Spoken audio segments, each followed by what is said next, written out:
Welcome to the abstract algebra class. It is class 31. In this class we will prove a theorem. The statement of theorem is that an empty subset H of a finite group with G is a subgroup if and only if A, B belongs to H implies A into B also belongs to H, or a necessary and sufficient condition for a complex H of a finite group G to be a subgroup is that A, B belongs to H implies A into B belongs to H. This theorem is same as theorem in which we proved in lecture 29. They are same, but there is a differences between this theorem and last theorem, but the process of proof is same. In last theorem, last lesson we had finite complex H, but here we have finite group G. In the last lecture we had finite complex H. H is finite set. But here we have finite group. G is finite group. In the last lecture we didn't have G is finite group. But here H is unknown. H is finite or non-finite. But here G is finite group. We analyze the theorem here. Proof. Let G be a finite group. G, which is given in the theorem, finite group. G be a finite group and H be a non-empty subset of G. H be a non-empty subset of G. H is a subset of the group G. We have to prove that H is a subgroup of G if and only if A, B belongs to H implies A into B also belongs to H. First, we suppose that here, as you see, the theorem has two parts, one and another. Here we prove the left side, and we suppose the left side and prove the right side. In the converse, we suppose this condition and we prove the left side. First, suppose H is a subgroup of G. H is a subgroup of G. That means H is itself a group with respect to same operation in G.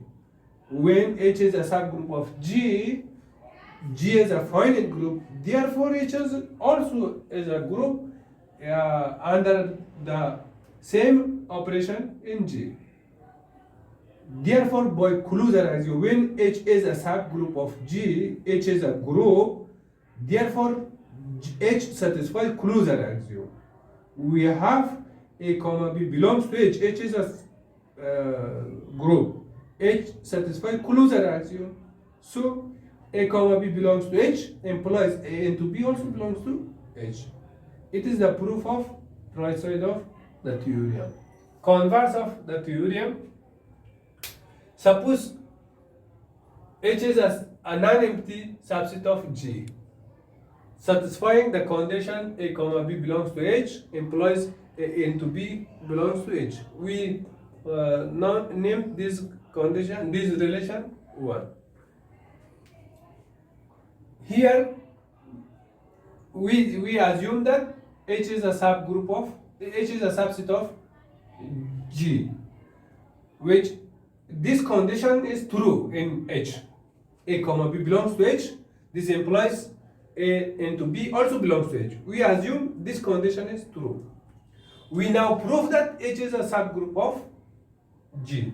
Left side. We prove that H is a subgroup of G. A, B belongs to H. Implies A into B also belongs to H. It is relation 1. We have to prove that H is a subgroup of G. From equation 1, from equation 1, A, B belongs to H. This implies A into B also belongs to H from equation 1. It means H satisfies closure axiom. It means H satisfies closure axiom. First condition hold. Now we want to prove H is a subgroup of G. Then H must satisfy four axioms: closure axiom, associative axiom, identity axiom, and inverse axiom. First one, closure axiom hold. Since H is subset of G here, H is a non-empty subset of G, and all elements of G satisfy associative axiom. Therefore, all elements of H also satisfy associative axiom. Since every element of H exists in G, all elements of G satisfies associative axiom. Therefore, all elements of H also satisfy associative axiom. Therefore, second axiom hold. H satisfies associative axiom with respect to multiplication. Multiplication where came from? Here. The operation between A and B is multiplication. Therefore, we say with respect to multiplication. Let A belongs to H and H subset of G. A and H is subset of G. Implies when A belongs to H, H subset of G. This implies it is simple. A belongs to G, and G is finite group. We know that the order of an element is finite if the group is finite.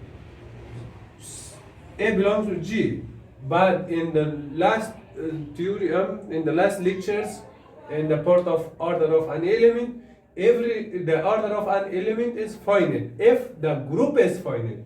A belongs to G. G is finite group. Therefore, order of A also is finite. Therefore, order of A is finite. Order of A equal to n implies A to the power n equal to E. According to definition of order of an element, E is identity in G. Since H satisfies closure axiom with respect to multiplication, therefore A comma A square comma A cubic and so on, A to the power n belongs to H. By closure axiom, we can write these things. This implies A to the power n belongs to H. We have A to the power n equal to E. This implies E belongs to H. Therefore, identity element exists in H. It is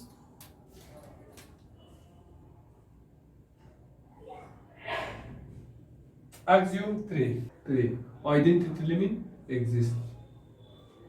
Let A belongs to H. By closure axiom, A into A belongs to H. Implies A square belongs to H. Implies A cubic belongs to H, and so on. A to the power n minus 1 also belongs to H.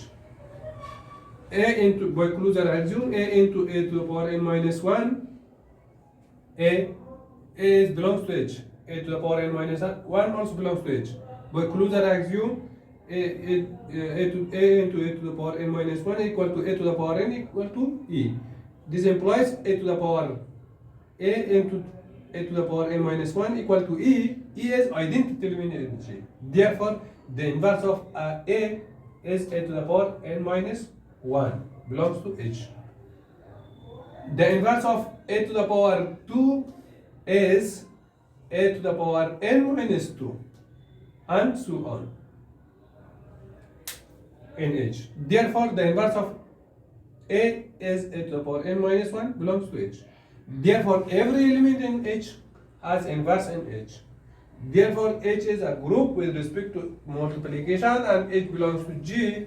This implies H is a subgroup of G. It was class 31. Thank you.